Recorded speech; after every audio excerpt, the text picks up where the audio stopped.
మన తండ్రి అయిన దేవుని నుండి ప్రభు అయిన క్రీస్తు నుండి కృపయు సమాధానములు మీకు కలుగునుగాక. ఆమేన్. దయచేసి కూర్చోండి. ప్రభునందు ప్రియ దేవుని సంగమా, ప్రభు అయిన యేసుక్రీస్తు నామమున మీకందరికీ క్రిస్మస్ ఈవ్ యొక్క శుభములను తెలియచేస్తున్నాను. దేవుడు మిమ్మల్ని అందరినీ దీవించి మహిమ పొందునుగాక. ఆమేన్. ఈ రాత్రిపూట ఇప్పటి కాలంలో ఎంతోమంది ఈ సమయం కొరకు ఎదురు చూస్తున్నారు. 2024 సంవత్సరం క్రితం ఈ రాత్రి అనేది ఎవరికి కూడా తెలియదు. ఈ రాత్రి యొక్క విశేషం ఎవరికి కూడా తెలియదు. ఎందుకు తెలియదు అని అంటే అది నెరవేరబోతూ ఉన్నది అని వారికి తెలియదు కాబట్టి, ఆ సమయం ఇంకా రాలేదు కాబట్టి. అపోస్తుడైన పౌలు చెప్పినట్లుగా కాలము సంపూర్ణమైనప్పుడు దేవుడు తన కుమారుని పంపెను అనే మాటను, వాక్యాన్ని మనం జ్ఞాపకం చేసుకుంటాం. కాబట్టి కాలము సంపూర్ణమైంది, దేవుడు తన కుమారుని పంపింపబోతున్నాడు.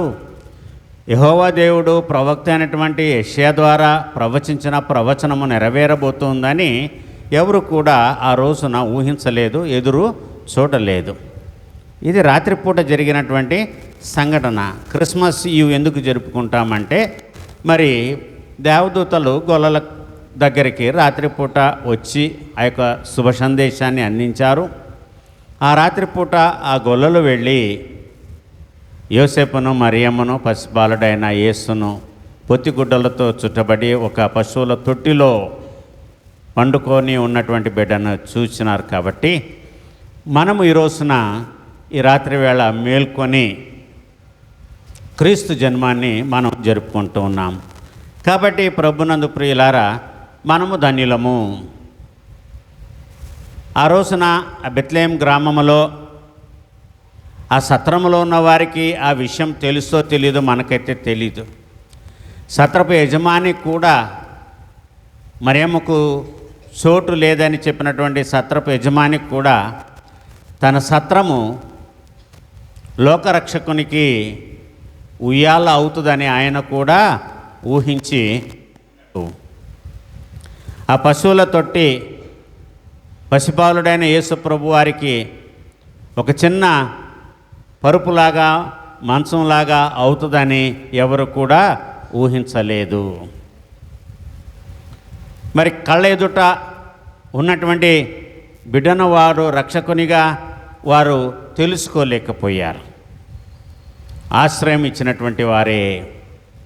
కానీ సమయమున మనము చూడకపోయినప్పటికీ చదివి ఇన్ని తరాలుగా దేవుని యొక్క వాక్యమును విని ఈ రాత్రి వేళ లోకరక్షకుడు లోకమంతటి కోసము జన్మించాడు అనే సంతోషాన్ని మనతో మనమే పంచుకుంటూ ఇతరులతో కూడా పంచుకుంటూ ఉన్నాము. ఇది దేవుడు మనకిచ్చినటువంటి భాగ్యము. కాబట్టి ఆ దేవదేవునికి మనము లెక్కలేని స్తుతులు స్తోత్రాలను మనము చెల్లించవలసినటువంటి వారమై ఉన్నాం. అయితే ఇప్పటి ధ్యానము కొరకు చదువుబడిన ఈ 2 పాఠాల్లో పత్రిక వాక్యము యోహాను రాసిన మొదటి పత్రిక 4వ అధ్యాయము 1వ వచనము నుండి 6వ వచనం వరకు మనము చదువుకున్నాం. ఇక్కడ ఎందుకంటే ఇక్కడ యోహాను భక్తుడు యేసు ప్రభువారి యొక్క 2వ రాకడను గురించి, అబద్ధ ప్రవక్తలను గురించి ఆయన మాట్లాడము ఇక్కడ విశేషమైనటువంటి సంగతిగా మనం ఇక్కడ గమనించాలి. బహుశా ఈ యోహాను రాసిన సువార్త, యోహాను రాసిన ఈ 3 పత్రికలు మరి కాల వ్యవధి కొంచెం ఉన్నది. ప్రకటన గ్రంథము మటుకు ఆయన పద్మాసు ద్వీపానికి పరవాసిగా కొనిపోబడినప్పుడు జరిగినటువంటి ఆయనకు దైవ ప్రత్యక్షీకరణము. కనుక ప్రభునందు ప్రియులారు, ఇక్కడ యోహాను భక్తుడు ఏమంటున్నాడంటే, అనేకులైన అబద్ధ ప్రవక్తలు లోకములోకి బయలు వెళ్ళి ఉన్నారు గనక ప్రతి ఆత్మను నమ్మక ఆయా ఆత్మలు దేవుని సంబంధమైనవో కావో పరీక్షించుడి. Testing the spirits. ఆత్మలను పరీక్షించమంటున్నాడు. ఏ విధంగా మనము ఆత్మలను పరీక్షించాలి ఇక్కడ చెప్తున్నారు ఆయన. ప్రతి ఆత్మను మీరు నమ్మొద్దు, ఆయా ఆత్మలు దేవుని సంబంధమైనవో కావో మీరు పరీక్షించండి. ప్రతి ఆత్మను నమ్మొద్దండి అని ప్రభునందు ప్రియులారు ఇక్కడ వాక్యము సెలవిస్తుంది. చూడండి, గ్రంథము 29వ అధ్యాయము 8వ వచనాన్ని చదువుకుందాం. ప్రవక్త అయినటువంటి ఇర్మియా రాసిన గ్రంథము. ఇశ్రాయేలు దేవుడును సైన్యములకు అధిపతియగు యెహోవా ఈలాగు సెలవిచ్చుచున్నాడు.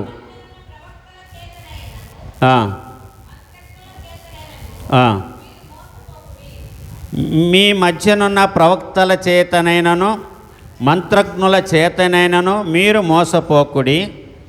మీలో కలలు కనువారి మాటలు వినకుడి అని అంటున్నాడు ఇక్కడ. ఇర్మియా ప్రవక్త చెప్పినటువంటి మాటలు మనకి జ్ఞాపకం చేసుకుంటున్నాం. ఏనాడో ఆయన ఈ మాటలు సెలవిస్తున్నాడు. ఇశ్రాయేలు దేవుడును సైన్యములకు అధిపతియగు యెహోవా ఇలాగు సెలవిచ్చుచున్నాడు. మీ మధ్యనున్న ప్రవక్తల చేతనైనను మంత్రజ్ఞుల చేతనైనను మీరు మోసపోకుడి. మీలో కలలు కనువారి మాటలు వినకుడి. కలలు కనేటువంటి వారి మాటలు కూడా వినకండి. మరి ఏ విధంగా ఎవరు నిజమైన ప్రవక్తలు, ఎవరు అబద్ధమ ప్రవక్తలు, ఎవరు నిజమైన కలలు కంటూ ఉన్నారు, ఎవరు అబద్ధపు కలలు కంటూ ఉన్నారు? కలలు కనేవాళ్ళు అని అన్నప్పుడు మన జ్ఞాపకం వచ్చేది బైబిల్లో మొట్టమొదటి వ్యక్తి ఎవరంటే యోసేపు కదా. యోసేపు, ఈ యోసేపు కనినటువంటి కలలన్నీ కూడా నెరవేరినాయి, నిజంగా నెరవేరినాయి. తర్వాత కలలు కన్నటువంటి వ్యక్తి ఇంకొకళ్ళు ఎవరు? దానియేలు కలలు కనల, నెబుకద్నెజరు కన్నాడు. అవునా? నెబుకద్నెజరు కలలు కని కలత చెంది, నేను కలలు మర్చిపోయాను, ఆ కలను కల భావాన్ని నాకు చెప్పాలి, లేకపోతే ఈ దేశంలో ఉన్న వారందరినీ కూడా, మంత్రజ్ఞులందరినీ కూడా, నేను జ్ఞానులందరినీ కూడా చంపేస్తాను అనే ఆజ్ఞ జారీ చేసినప్పుడు దానియేలు అప్పుడు అక్కడికి వెళ్ళడాన్ని మనం ఇక్కడ గమనిస్తున్నాము. ప్రభునందు ప్రియులారా, నెబుకద్నెజరు కనినటువంటి కల సత్యమే. జరగబోయే వాటిని దేవుడు ఆ నెబుకద్నెజరుకు చూపించాడు. అలాగే యోసేపు కనినటువంటి కలలు కూడా నిజమే, అవి కూడా నెరవేరినాయి. కానీ కొంతమంది ప్రవక్తలు ఎవరైతే ఉన్నారో, అబద్ధపు ప్రవక్తలు, వారు కలకంటిని అని అంటారే కానీ ఆ కళ దేవుని యొక్క ఆత్మపూర్ణమైనటువంటి కళ కాదు, దైవ ప్రేరితమైనటువంటి ఆత్మ కళ కాదు, అది సొంత కళలు. మన కళల్లో కూడా మనం ఎన్నెన్నో వింతలు చూస్తాము అండి కదా. మనం కూడా నిద్రించినప్పుడు ఎన్నెన్నో కళలు మనము చూస్తాము. దైవపరమైనటువంటి కళలు ఎప్పుడైనా మనము కన్నామా? ఈ లోక సంబంధమైన కళలు మనకు వస్తాయి, కానీ దైవ ప్రేరితమైనటువంటి కళలు కన్నటువంటి వారు ఎవరు కూడా దేవుడు నాకు ఇది చూపించాడు అని చెప్పలేకపోతున్నారు. అందుకని ఈ రోజున సామాజిక మాధ్యమంలో, సోషల్ మీడియాలో సేవకులను చాలా చులకన చేసి మాట్లాడుతున్నారు. ఎందుకంటే వాళ్ళు ప్రవచించేటువంటి అబద్ధపు ప్రవచనాలను బట్టి, నెరవేరనటువంటి ప్రవచనాలను బట్టి, ప్రభునందు ప్రియులారా, ఇది అనాది కాలము నుండి వస్తూ ఉన్నది. కాబట్టి దేవుడు ముందుగానే ప్రవక్త అయినటువంటి యెషయా ద్వారా ఈ మాట ఆయన సెలవిస్తున్నాడు. ప్రతి ఆత్మను మీరు నమ్మొద్దు. చూడండి, పౌలు కొరింథీయులకు రాసిన మొదటి పత్రిక 12వ అధ్యాయము 10వ వచనాన్ని చదువుకుందాం. మొదటి కొరింథీ పత్రిక 12:10. మరి ఒకడు అద్భుత కార్యములను చేయు శక్తియు, మరి ఒకనికి ప్రవచన వరమును, మరి ఒకనికి ఆత్మల వివేచనయు, మరి ఒకనికి నానావిధ భాషలను, మరి ఒకనికి భాషల అర్థము చెప్పు శక్తియు అనుగ్రహింపబడి ఉన్నవి. దేని ద్వారా? మరి ఒకనికి ఆ ఆత్మ వలననే. 8వ వచనంలో రాయబడింది ఏమనంటే, ఎలాగనగా ఒకనికి ఆత్మ మూలముగా అంటున్నాడు. ఏది నిజమైన ఆత్మో, ఏది అబద్ధమైనటువంటి ఆత్మో మీరు గ్రహించాలి. ఇందులో మళ్ళీ పౌలు చెప్తున్నటువంటి మాట ఏంటంటే, ఈ 1 కొరింథీ పత్రిక 12వ అధ్యాయంలో 8వ వచనం నుండి, ఎలాగనగా ఒకనికి ఆత్మ మూలముగా జ్ఞానవాక్యమును, మరి ఒకనికి ఆ ఆత్మను అనుసరించే బుద్ధివాక్యమును, మరి ఒకనికి ఆ ఆత్మ వలననే విశ్వాసమును, మరి ఒకనికి ఆ ఒక్క ఆత్మ వలననే స్వస్థపరచు వరములు. ఇక్కడ ఎంఫసైజ్ చేయబడినటువంటి పదము ఏంటంటే ఆత్మ. ఆత్మపూర్ణులై ఉండండి. నేను వెళ్ళాలి, నేను వెళితే మీ దగ్గరికి ఆదరణకర్త వస్తాడు, ఆదరణకర్త ఎల్లప్పుడూ మీతో ఉంటాడు, ఆ పరిశుద్ధాత్ముడు వచ్చినప్పుడు మిమ్మలను సర్వసత్యములోనికి నడిపిస్తాడు అని యేసు ప్రభువారు యోహాను సువార్త 14వ అధ్యాయము 15, 16 అధ్యాయాలు చదువుకుంటే అక్కడ తన శిష్యులకు చెప్పాడు, నేను వెళ్ళాలి, నేను వెళ్ళడము చాలా అవసరమై ఉన్నది, నేను వెళితేనే కానీ పరిశుద్ధాత్ముడు మీ మధ్యకు రాడు, ఆయన ఎల్లప్పుడూ మీతోనే ఉంటాడు అనే మాటలు యేసు ప్రభువారు తెలియచేయడాన్ని మనం గమనిస్తున్నాం. కాబట్టి పౌలుకి కలిగినటువంటి ఆ భాగ్యములో ఆయన మీద ఉన్నటువంటి ఆత్మ, కొంతమంది డబ్బులు ఇచ్చి పరిశుద్ధాత్మ శక్తిని పొందుకోవాలని పౌలు దగ్గరికి వెళ్ళారు. మరి ఏలియాని ఏమడిగారు? ఒకళ్ళు, ప్రవక్త నీ ఆత్మలో 2 పాళ్ళు నాకు దయచేయమని అడిగారు. ప్రభునందు ప్రియులారా, మనం గమనించాలి. ఇక్కడ అందుకని అంటున్నాడు, ఒకనికి ఆత్మ మూలముగా, మరి ఒకనికి ఆత్మను అనుసరించిన, మరి ఒకనికి ఆత్మ వలననే, మరి ఒకనికి ఆ ఒక్క ఆత్మ వలననే. ఆత్మ లేకుండా, పరిశుద్ధాత్మ లేకుండా ఏ నరుడు కూడా ఏ కార్యాన్ని కూడా చేయలేడు. మరి పెంతెకోస్తు పండుగ రోజున అపోస్తల కార్యముల గ్రంథం 2వ అధ్యాయములో యేసు ప్రభువారు ఆరోహణమైన తర్వాత ఆ పెంతెకోస్తు పండుగ రోజున ఏ విధముగా పరిశుద్ధాత్ముడు దిగి వచ్చాడో అపోస్తల కార్యముల గ్రంథం 2వ అధ్యాయంలో మనము అక్కడ చదువుకుంటాం. ప్రభునందు ప్రియులారా, కాబట్టి ఇక్కడ మరి యోహాను భక్తుడు అంటున్నాడు ఏమని, ప్రతి ఆత్మను మీరు నమ్మకండి, జాగ్రత్తగా మీరు పరిశీలన చేసి చూసుకోవాలి, ప్రతి ఆత్మను మీరు నమ్మకండి. అదేవిధంగా మనము చూస్తే ఇదే కొరింథీయులకు రాసిన 1వ పత్రిక 14:29 వచనాన్ని చదువుకుందాం. 14:29.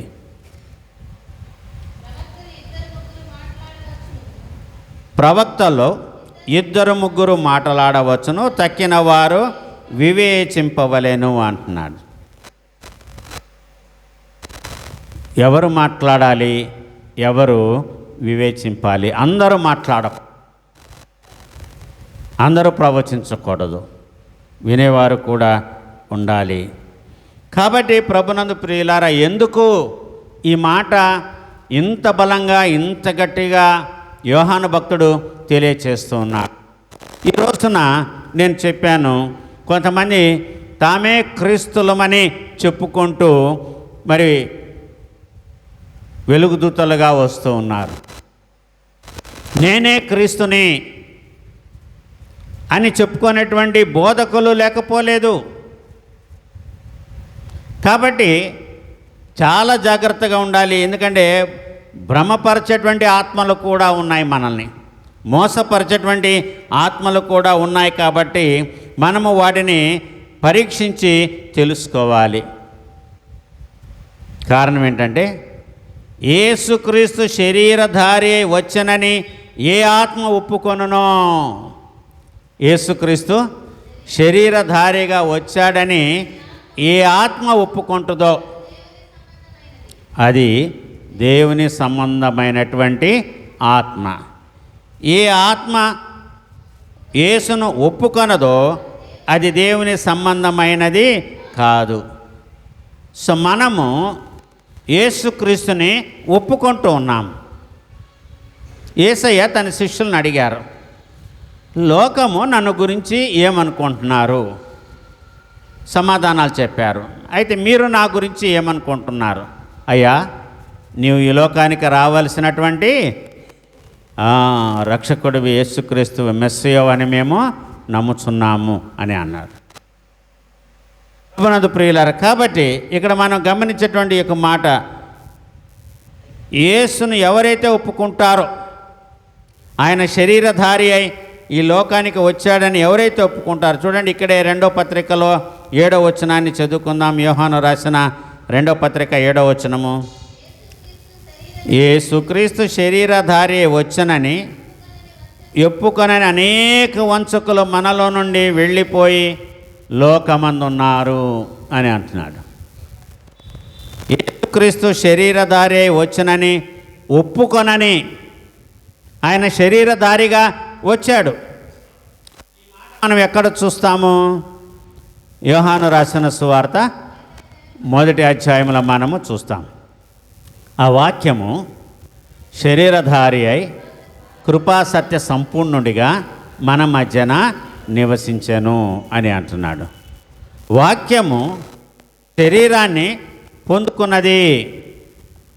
అదే వాక్యము. ఆది యందు వాక్యం ఉండేను, వాక్యము దేవుని యొద్ద ఉండేను, ఆ వాక్యము దేవుడై ఉండెను. ఈ విషయాలన్నీ కూడా ఇంట్రడక్షన్ అంతా కూడా మరి యోహాను భక్తుడు తాను రాసినటువంటి సువార్తలో ఆయన ప్రకటించడాన్ని మనము యోహాను రాసిన సువార్త 1వ అధ్యాయంలో మనము గమనిస్తున్నాం. ప్రభునందు ప్రియులారా, గమనించాలి, గ్రహించాలి. కాబట్టి అంగీకరించేవారు, అంగీకరింపనటువంటి వారు, ఆ విషయాలన్నీ కూడా చాలా స్పష్టంగా ఆ యోహాను సువార్త 1వ అధ్యాయంలో మనము రేపటి రోజున ధ్యానం చేసుకుంటాం. అయితే ఈ పత్రిక వాక్యంలో మనము చూస్తే, ఇదే యోహాను రాసిన 1వ పత్రిక 4వ అధ్యాయంలో మనము చూస్తే ఆయన ఏమన్నాడంటే, యేసుక్రీస్తు శరీరధారి వచ్చనని ఏ ఆత్మ ఒప్పుకొనునో అది దేవుని సంబంధమైనది. ఎందుకంటే దేవుడు నరుని నాసికరంధ్రములోనికి జీవాత్మను ఊదగా నరుడు జీవ ఆత్మ అయ్యను, జీవించే ప్రాణి అయ్యాడు. దేవుని యొక్క ఆత్మ మనలో ఉన్నప్పుడు మనము దేవుణ్ణి ఒప్పుకోవాలా, సాతానును ఒప్పుకోవాలా? దేవుణ్ణే ఒప్పుకోవాలి. మరి ఇక ఆత్మలో ఉన్నటువంటి వ్యత్యాసము అంటే, ఒప్పుకొనని ఆత్మ సాతాను ఆత్మ అంటే దేవుని యొక్క ఆత్మ బయటికి వెడలిపోయినట్టే కదా. అవును ప్రభునందు ప్రియులారా, మనము దేవుని వాక్యములో లేము కాబట్టి, దేవునిలో మనము లేము కాబట్టి, వాక్యాన్ని మనము గ్రహించటం లేదు కాబట్టి, సత్యాన్ని మనము అంగీకరించటం లేదు కాబట్టి, మనం త్రోసివేస్తూ ఉన్నాము కాబట్టి అపవిత్రాత్మకు మనము చోటు ఇచ్చినటువంటి వారం అవుతాం. ప్రభునందు ప్రియులారా, ఒక వ్యక్తిలో ఎన్ని అపవిత్రాత్మలు ఉన్నాయి? ఒక స్త్రీలో 7 దయ్యాలు ఉన్నాయి. యేసు ప్రభు వారు వెళ్ళగొట్టారు. సేన అనేటువంటి వ్యక్తిలో కొన్ని వేల దయ్యాలు ఉన్నాయి.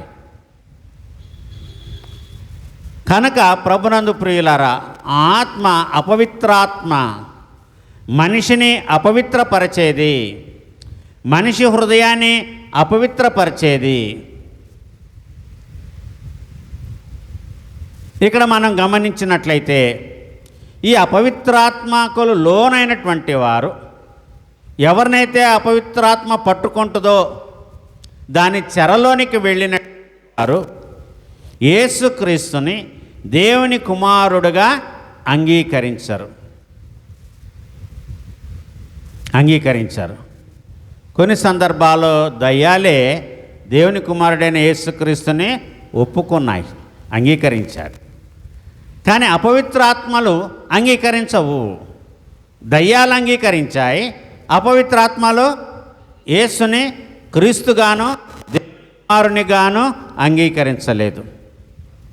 కాబట్టి ఆత్మలోనే మనం ఈ యొక్క వ్యత్యాసాన్ని మనము ఇక్కడ గమనిస్తున్నాము. చూడండి, పౌలు కొరింథీయులకు రాసిన మొదటి పత్రిక 12వ అధ్యాయము 3వ వచనాన్ని చదవండి. 12 ఇందుచేత దేవుని ఆత్మ వలన మాట్లాడు వాడెవడును యేసు శాపగ్రస్తుడని చెప్పడనియు పరిశుద్ధాత్మ వలన తప్ప యేసు ప్రభు అని చెప్పలేడనియు నేను మీకు తెలియజేయుచున్నాను. అక్కడ యోహాను చెప్పినటువంటి మాటలు ఈ కొరింథీయులకు రాసిన మొదటి పత్రిక 12వ అధ్యాయంలోని 3వ వచనములో పౌలు చెప్పుతున్నటువంటి మాటలు ఏంటంటే, అందుచేత దేవుని ఆత్మ వలన మాట్లాడు వాడెవడును యేసు శాపగ్రస్తుడని చెప్పడు. మనము యేసు ప్రభు అనే శాపగ్రస్తునిగా చిత్రీకరించకూడదు, ముద్ర వేయకూడదు. ఆయన శాపగ్రస్తుడిగా ఎందుకు ముద్రించారు? ఎందుకు యేసు ప్రభు వారు శాపగ్రస్తుడయ్యాడు? ద్వితీయోపదేశ కాండములో ఒక వాక్యం ఉంది, ఏంటంటే మ్రాను మీద వ్రేలాడదీయబడిన వాడు శాపగ్రస్తుడు.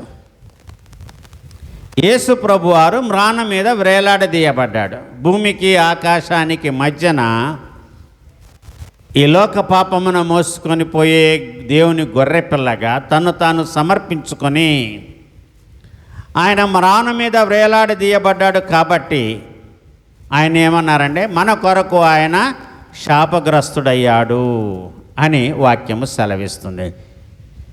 కేవలం మన కొరకే, ఆయనలో ఎటువంటి దోషము లేదు. ఆయన శాపగ్రస్తుడు కాదు, కేవలం మన కొరకే. ఎందుకంటే ఒక సామెత పుట్టింది కదా, మ్రాను మీద వ్రేలాడదీయబడినటువంటి వాడు శాపగ్రస్తుడు. ఆ రోజున మరి సిలువ మీద వ్రేలాడదీయబడిన వారందరూ కూడా, చివరికి యూదా ఉరి పెట్టుకొని చనిపోయాడు కదా, ఆయన కూడా ఆయన శాపగ్రస్తుడే. కానీ యేసుక్రీస్తు శాపగ్రస్తుడు కాదు, కానీ మన కొరకు ఆయన శాపగ్రస్తుడుగా ముద్రింపబడ్డాడు అనేటువంటి సత్యాన్ని మనం ఇక్కడ గమనిస్తూ, ఇక్కడ పౌలు చెప్తున్న యొక్క మాటలో దేవుని ఆత్మ వలన మాట్లాడు వాడెవడును యేసు శాపగ్రస్తుడని చెప్పడు, చెప్పలేడు, చెప్పకూడదు కూడా. రెండవదిగా మనము చూస్తే రోమీయులకు రాసిన పత్రిక 9వ అధ్యాయం 3వ వచనాన్ని చదువుకుందాం.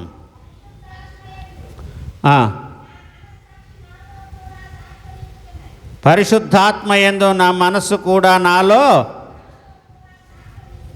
సాక్ష్యమిచ్చుచున్నది, సాధ్యమైన ఎడల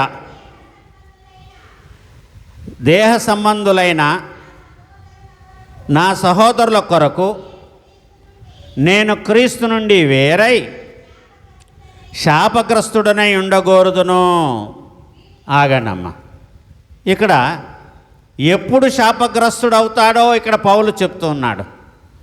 ఈ రోమీయులకు రాసిన పత్రిక 9వ అధ్యాయం 3వ వచనంలో పరిశుద్ధాత్మ యందు నా మనస్సాక్షి నాతో కూడా సాక్ష్యమిచ్చుచున్నది, సాధ్యమైన ఎడల దేహ సంబంధులైన నా సహోదరుల కొరకు నేను క్రీస్తు నుండి వేరై, క్రీస్తులో ఉండేటువంటి వారు శాపగ్రస్తులు కారు అంటున్నారు. ఎవరైతే యేసు క్రీస్తు నుండి వేరవుతారో, దూరం అవుతారో వాళ్ళేమవుతారు? శాపగ్రస్తులు అవుతారు. ఎందుకు పౌలు ఈ మాట చెప్తున్నాడు?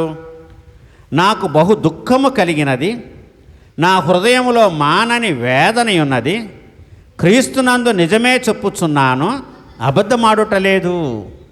మరి అక్కడ యోహాను చెప్పినటువంటి మాట ఆ మొదటి పత్రిక 4వ అధ్యాయంలోని మనం చదువుకున్న మొదటి 2 వచనాల్లో ఏమన్నాడు? ఇక్కడ నేను క్రీస్తునందు నిజమే చెప్పుచున్నాను, అబద్ధమాడుటలేదు.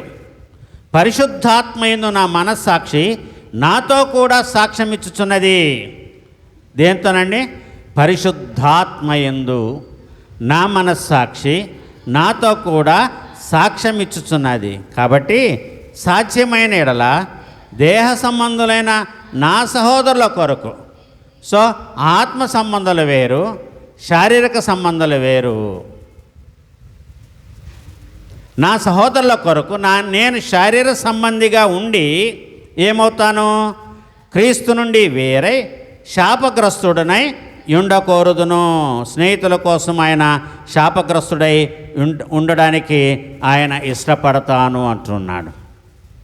దానికి ఒక పర్పస్ అనేది ఉంది. ఎందుకు పౌలు ఇంతగా క్రీస్తు నుండి వేరవ్వాలి అంటే, నేను ఆయన ఆత్మను విడిచి రావాలి, నేను శారీరక సంబంధం అవ్వాలి. దేవుని యొక్క ఆత్మ మనలో ఉన్నంత వరకు మనం ఆత్మ సంబంధులమే. దేవుని యొక్క ఆత్మ మనలో ఉన్నప్పుడు, అదే మాట ఇక్కడ చదువుకున్నటువంటి యొక్క వచనాన్ని బట్టి మరి ఒక్కసారి మనము ఈ రెఫరెన్స్లోనికి వెళ్ళినట్లయితే యోహాను రాసినటువంటి ఆ మొదటి పత్రికలోని 4వ అధ్యాయంలోని వచనములో చాలా బలంగా ఆయన ఈ మాట చెప్తున్నాడు.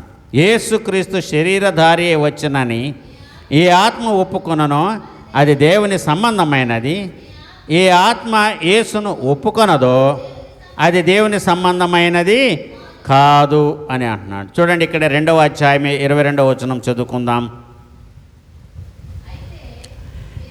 యేసు క్రీస్తు కాడని చెప్పువాడు తప్ప ఎవడబద్ధీకుడు?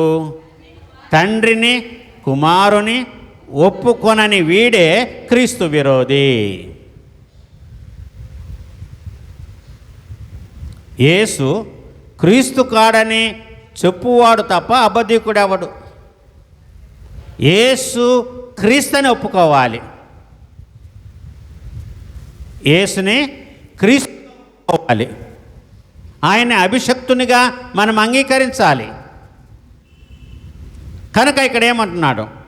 యేసు క్రీస్తు కాడని చెప్పువాడు తప్ప అబద్ధీకుడు ఎవడు? తండ్రిని కుమారుని ఒప్పుకొనని వీడే క్రీస్తు విరోధి. తండ్రిని ఒప్పుకోవాలంట, కుమారుని కూడా ఒప్పుకునేవాడే. ఒప్పుకోకపోతే వాడు విరోధి, క్రీస్తుకు విరోధి అని అంటున్నాడు. యేసయ్య ఏం చెప్తున్నాడో ఒకసారి చూద్దాము. మత్తయి సువార్త 24వ అధ్యాయము మనము అక్కడ ఒక వాక్యాన్ని గమనిద్దాం. 5వ వచనాన్ని చదవండి. అనేకులు నా పేరట వచ్చి నేనే క్రీస్తునని చెప్పి పలువురిని మోసపరచెదరు, మరియు చాలండి, అది 24వ వచనం చదవండి. అబద్ధపు క్రీస్తులను, అబద్ధపు ప్రవక్తలను వచ్చి సాధ్యమైతే ఏర్పరచబడిన వారిని సహితము మోసపరచుటకై సూచక క్రియలను మహత్కార్యాలను కూడా కనపరుస్తారు. ఎట్లాగా మరి? ఇది చాలా కష్టం. వాళ్ళు సూచక్రియలు చేస్తారు, మహత్కార్యాలు చేస్తారు. ప్రవక్తలు సూచక్రియలు చేస్తారు, మహత్కార్యాలు చేస్తారు. యేసయ్య సూచక్రియలు చేశారు, యేసయ్య కూడా మహత్కార్యాలు చేశారు. మరి ఎవరు నిజమో ఎవరు అబద్ధమో దాన్ని ఏ విధంగా తెలుసుకోవాలి, గుర్తుపట్టాలి?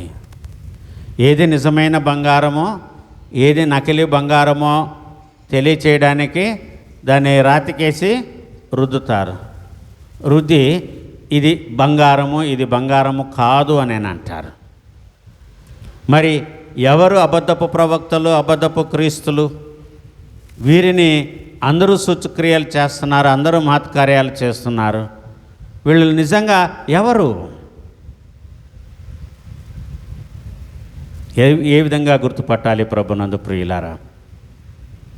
నిజమైన ప్రవక్త చేసినటువంటి పనులు శాశ్వతంగా అలాగే ఉండిపోతాయి.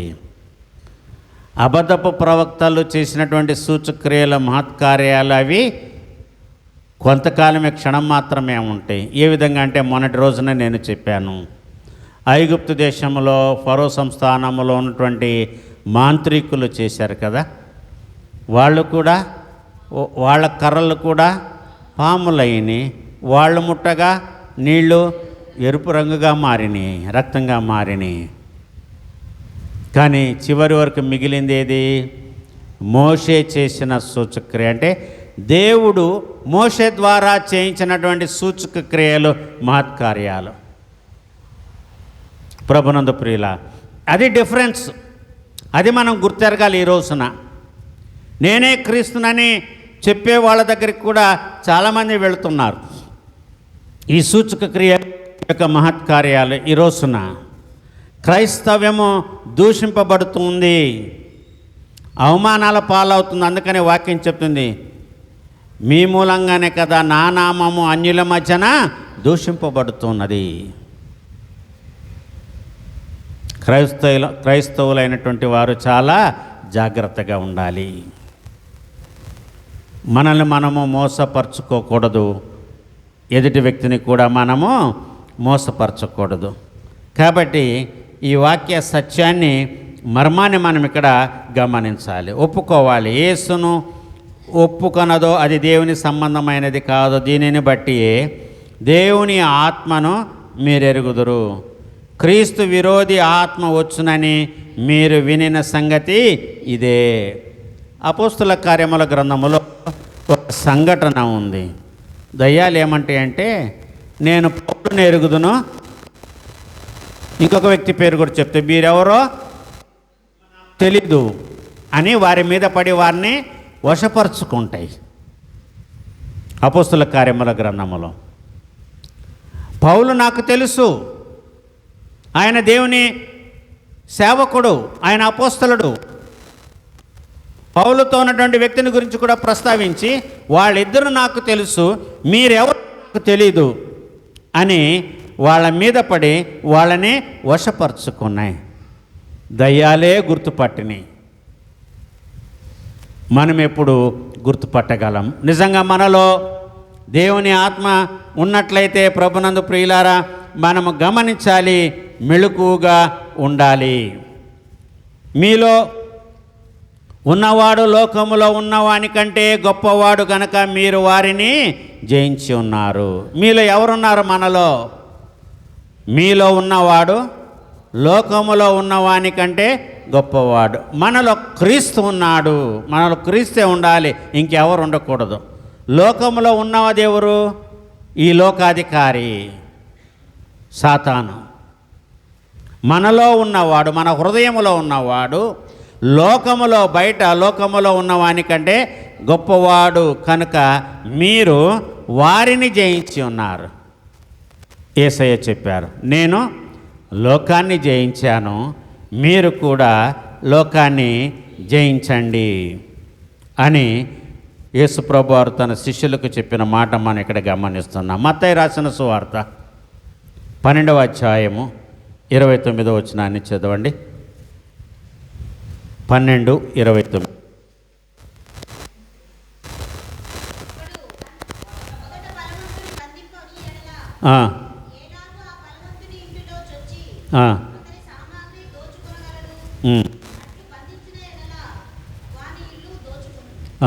ఒకడు మొదట బలవంతుని బంధించితేనే కానీ ఎలాగో ఆ బలవంతుని ఇంటిలోకి వచ్చి అతని సామాగ్రి దోచుకొనగలడు? అట్లు బంధించిన ఎడల వాని ఇల్లు దోచుకొనును. నా పక్షమున నుండనివాడు నాకు విరోధి, నాతో కలిసి సమకూర్చనివాడు చెదరగొట్టువాడు. కాబట్టి ప్రభునందు ప్రియులారా, మనలో ఉన్నది ఎవరు, మనలో లేనిది ఎవరు? ఈ విషయాన్ని కూడా యేసు ప్రభువారు తెలియచేస్తున్నారు. చూడండి, రోమీయులకు రాసిన పత్రిక 8వ అధ్యాయము 31వ వచనాన్ని చదువుకున్నాం. 8:30. ఇట్లుండగా ఏమందుము, దేవుడు మన పక్షమునుండగా మనకు విరోధి ఎవడు? సో దేవుడు మన పక్షాన ఉన్నాడా? మనం చదువుకున్నటువంటి సువార్త వాక్యమైన మత్తయి రాసిన సువార్త 1వ అధ్యాయము 18 నుంచి 25 వరకు మనం ఇక్కడ చదువుకున్నాం. ఇక్కడ గబ్రియేలు దూత స్వప్నములో యోసేపుతో కనబడి యోసేపుతో చెప్పినటువంటి మాటలను మనం ఇక్కడ గమనిస్తున్నాం. ఆమె యొక్క కుమారుని కనను, తన ప్రజలను వారి పాపముల నుండి ఆయనే రక్షించును గనక ఆయనకు యేసు అను పేరు పెట్టుదు అనెను. ఇది మొదటిది, యేసు అనేటువంటి పేరు. రెండవది, ఇదిగో కన్యక గర్భవతి కుమారుని కనును, ఆయనకు ఇమ్మానుయేలు అను పేరు పెట్టుదురు అని ప్రభువు ప్రవక్త ద్వారా పలికిన మాట నెరవేరున్నట్లు ఇదంతయు జరిగెను. ఇమ్మానుయేలను పేరునకు భాషాంతరమున దేవుడు మనకు తోడని అర్థం. ఇందాక మనం చదువుకున్నటువంటి వచనం అదే, రోమపత్రిక 9వ అధ్యాయంలోని 30వ వచనములో, దేవుడు మన పక్షముగా ఉండగా మనకు విరోధి ఎవడు? ఎవ్వరు కూడా మనకు విరోధులు లేరు అనే సత్యాన్ని మనం ఇక్కడ గమనించాలి. ప్రభునందు ప్రియులారా, ఇమ్మానుయేలన పేరునకు భాషాంతరమున దేవుడు మనకు తోడై ఉన్నాడు. అవునండి, ఆ 2024 సంవత్సరం క్రితము నుండి ఇప్పటి వరకు ఆయన మనకు తోడుగానే ఉన్నాడు. బ్రహ్మపరచు ఆత్మ ఏదో మనం గమనిస్తున్నామా? నిజమైన ఆత్మ ఏదో మనము గమనించగలుగుతున్నామా? మనము గాలికి అటు ఇటు ఊగిసలాడేటువంటి వారుగా ఉండకూడదండి. కీర్తనల గ్రంథం సంకీర్తన 3వ వచనములు ఏమని వ్రాయబడి ఉంది? నుండక గాలి చెదరగొట్టు ఉండును, కాబట్టి న్యాయ విమర్శలో దుష్టులను, నీతిమంతుల సభలో పాపులను నిలువరు. నీతిమంతుల మార్గము యెహోవాకు తెలియను, దుష్టుల మార్గము నాశనమునకు నడిపించుము. గాలి చెదరగొట్టు పొట్టులాగా మనం ఉండకూడదండి. హృదయములో స్థిరమైనటువంటి మనస్సును కలిగి ఉండాలి మనం. అందుకనే రాజైన దావీదు ప్రార్థించే, దేవా నా యందు శుద్ధ హృదయమును కలుగజేయము, నా అంతరంగములో స్థిరమైన మనస్సుని నూతనముగా పుట్టించుము అని ప్రార్థన చేశాడు. పశ్చాత్తాపముతో కన్నీటితో ప్రార్థన చేశాడు. ప్రభునందు ప్రియులార యొక్క రాత్రివేళ మనమందరము కూడా ఆ విధంగా ప్రార్థన చేయవలసినటువంటి వారమై ఉన్నాం. ఎంతోమందికి ఈ భాగ్యం ఉన్నది. పిలువబడిన వారు అనేకులు, ఏర్పరచబడిన వారు కొద్దిమందే. ఈ రాత్రి వేళ ఇది ఆచారము, ఇది మాకు అవసరం లేదు అనేటువంటి వారిని మనము దూషించడం కాదు, కానీ వాళ్ళని వేలెత్తి చూపడం కాదు, కానీ ఇదే అనుకూలమైన సమయము, ఇదే రక్షణ దినము, ఇదే అనుకూలమైన సమయం అని అన్నప్పుడు 12 గంటలని, 1 గంట అని, 2 గంటలని, 3 గంటలని ప్రస్తావించలేదు. ఎప్పుడు దైవ సన్నిధానములో మనము కూడుకుంటామో, ఎప్పుడు దేవుని యొక్క ఆత్మ మనల్ని నడిపిస్తుందో, ఎవరిలాగా సిమియోను అన్నా ప్రవక్తని ఏ విధముగా దేవుని ఆలయంలోనికి వచ్చారో, యోసేపు మరియలు 8వ రోజున బాలుడైన యేసుని దేవుని ఆలయంలోనికి తీసుకొని వచ్చినప్పుడు ఆత్మపూర్ణులై వాళ్ళు దేవాలయంలోనికి వచ్చారు అని లూకా సువార్త 2వ అధ్యాయంలో వ్రాయబడి ఉంది. మనమందరము కూడా అదే విధంగా ఉండాలి. దేవుని యొక్క ప్రణాళిక ఆ విధంగా ఉంటుంది. ప్రభునందు ప్రియులారా, అది యాక్సిడెంట్ కాదు, కోఇన్సిడెంట్ కాదు. అది ఏంటంటే this the plan of God. అది దేవుని యొక్క ప్రణాళిక.